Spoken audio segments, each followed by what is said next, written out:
Now today, no sooner than versus not until. Okay, no sooner तो पूछता ही पूछता है, ठीक है। नो सूनर देन ये कंजंक्शन ऐसा है कि लगभग थोड़ा सा हाई लेवल का एग्जाम में भी पूछ देता है और ज्यादातर उसी के लिए बना है। नो सूनर देन कभी कभी डिड भी रहता है, इसके साथ वेन भी रहता है। तो आज जान लो नो सूनर का यूज कहाँ पर करते हैं, ठीक है। और थोड़ा सा नॉट अंटिल भी ये कंडीशनल वर्ड है, ठीक है। नाउ तो no sooner is used to describe an immediate sequence of events. Do you understand what is immediate sequence of events? मतलब इसका होता है कि एक काम हुआ जैसे ही दूसरा काम होगा, ठीक है। तो एक इसका हिंदी मीनिंग निकालना चाहते हो तो जैसे ही, नो सूनर देन का मतलब जैसे ही या फिर ज्यों ही, समझे, तुरंत, शीघ्र या शीघ्र। याद रखना नो सूनर के साथ देन का यूज किया जाता है, ठीक है। तो और उसी प्रकार not until to indicate that one event will not happen until another event has awkward.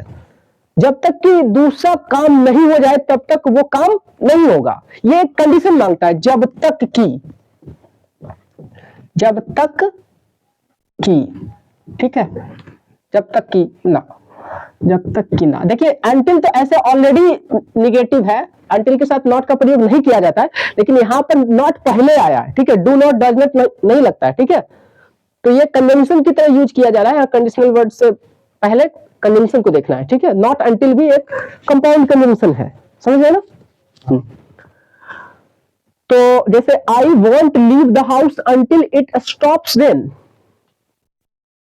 हाँ, आई विल नॉट, वांट का मतलब विल प्लस नॉट, ठीक है। I will not leave the house, मैं घर से नहीं बाहर जाऊंगा, ठीक है, घर नहीं छोड़ूंगा जब तक कि बारिश नहीं है। हाँ, तो देख रहे अंटिल में निगेटिव, यहाँ पर एग्जामिनर फंसा देता है until it does not stop raining, ठीक है। तो अंटिल के साथ क्या डज नॉट या डू नॉट का प्रयोग नहीं किया जाता है, ठीक है। डू नॉट या डज नॉट नहीं लगाएंगे, ठीक है, कुछ भी नहीं।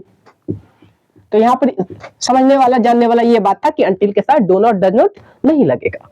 और एक काम होगा जब तक नहीं तब तक वो दूसरा काम नहीं होगा, ठीक है। यही करा कि one event will not happen until another event has awkward, ठीक है। ये कंडीशन मांगता है, समझे। तो ये तो टेंस, टाइम टेंस का भी और कंडीशनल सेंटेंस का पार्ट है, तो उधर समझ लेंगे। अब इधर आइए नो सूनर पर, समझे। No sooner had I left the house then it started raining. मतलब जैसे ही मैं घर से बाहर निकला, घर से निकला, ठीक है, घर छोड़ा, तो ये तुरंत ही बारिश होना शुरू हो गई, ठीक है। तो यहां पर एक चीज इस सेंटेंस में क्या समझेंगे कि नो सूनर हमेशा और हमेशा एक चीज लेता है, इन्वर्जन के तहत पास्ट परफेक्ट टेंस को लेता है। किसको लेता है? पास्ट परफेक्ट टेंस, याद रखिएगा। हाँ, और ये भी इन्वर्जन के तहत, ठीक है। इन्वर्जन का मतलब कि हैड पहले आ गया, ठीक है। तो no sooner had I left the house then it started raining. अच्छा, इट स्टार्टेड रेनिंग ही क्यों हुआ? क्योंकि पास्ट टेंस है तो पास्ट टेंस हुआ। नहीं, इधर इस पार्ट को सिर्फ देखो, इट स्टार्टेड रेनिंग ही क्यों, इट स्टार्टेड रेन क्यों नहीं बोले? इसलिए कि यहाँ पर हो चुका है, जेरेंड की जरूरत आ गया, ठीक है। नाउन बनाना है हमें, ठीक है। रेन का मतलब बारिश होना होता है, ठीक है। तो यहाँ पर हम नाउन करने के लिए क्या लगा देंगे? It started raining. हाँ, अच्छा, ही स्टार्टेड वॉक की वॉकिंग, शी स्टार्टेड लाफ की लाफिंग। हाँ, ठीक है, लाफिंग, वॉकिंग, ठीक।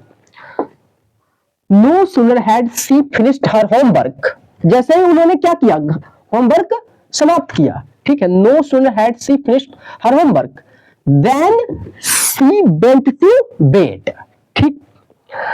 अच्छा, तो यहां पर नाउन की जरूरत नहीं है, वर्ब को वर्ब से जोड़ने के लिए टू प्रेपोजिशन का उपयोग किया जाता है, ठीक है।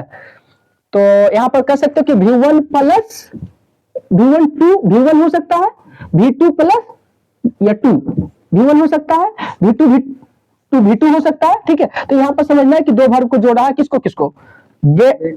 She went to bed, bed का मतलब होता है सोने के लिए गया, ठीक है।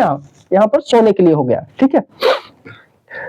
अब no sooner had the teacher finished the lecture then the students begin to ask question, मतलब क्या हुआ, जैसे टीचर ने फिर टीचर क्वेश्चन पूछा। हाँ अपना जो लेक्चर है समाप्त किया, वैसे ही स्टूडेंट्स क्या कर दिए, क्वेश्चन पूछना शुरू। तो एक चीज और हम इसमें देख रहे हैं कि इधर तो पास्ट परफेक्ट लेता ही लेता है, इधर पास्ट इंडेफिनिट टेंस ले लेता है, सिंपल पास्ट। तो ये एग्जामिनर से बच के रहना, यहाँ पर प्रेजेंट को भी यूज कर देगा, जबकि एक एक्शन पास्ट में हो गया तो दूसरा भी पास्ट में होना ही चाहिए, ठीक है। तो यहाँ पर ये समझ। अच्छा हम अभी देखें, हम आए और तो पढ़ाने लगे, इसको बताइए, बनाइए। यू यूज करो, no sooner had you come, हाँ, और देन यू स्टार्टेड टीचिंग, ठीक है। अगर इसको ऐसे भी कर सकते, you started to teach, teaching या टू टीच। तो no sooner had the teacher finished the lecture then the students began to ask questions, ठीक, सही बात। No sooner had I closed my eyes, जैसे मैंने अपना आंख बंद किया, ठीक है, तो देन आई फेल asleep, मतलब मैं सो गया, जैसे मेरा आंख लगा उसे सो गया। तो एक चीज और यहाँ पर देन और देन भी दे सकता है, तो तुमको ध्यान रखना ये देन और ये देन में अंतर है, ठीक है, समझे। ये देन मैंने तब, ये कंपैरिजन के लिए आता है, यहाँ पर इन्वर्जन के साथ आ रहा है, समझे ना। No sooner had I close my eyes then I fell asleep, हो गया। दे वॉन्ट मतलब विल नॉट भी इसको कह सकते हैं, they will not come here until the honour comes, वे लोग नहीं आएंगे यहाँ तक जब तक कि ना आ जाए, आता है नहीं जब तक कि ना आ जाए, क्योंकि अंटिल नेगेटिव वर्ड फिर नॉट अपने साथ रखता है, ठीक। एक चीज और देखना है कि अंटिल के साथ लगभग ज्यादातर प्रेजेंट इंडेफिनिट टेंस का ही प्रयोग किया जाता है। अंटिल, इफ, व्हेन, ये सब तो ज्यादातर मैक्सिमम केसेज में क्या होता है, प्रेजेंट इंडेफिनिट टेंस का प्रयोग किया जाता है। तो अंटिल के साथ यहाँ विल भी कई बार करवा देता है, तो वो गलत हो जाता है, ठीक है। तो ये सब हाँ समझना है, इधर एक फ्यूचर में रहेगा, एक प्रेजेंट में रहेगा। तो नो सूनर सबसे इंपॉर्टेंट चीज यहाँ समझना था, नो सूनर देन वाला, ठीक है, इसी को समझा रहे थे। तो इतना ही आज के लिए, that's all for today, thank you.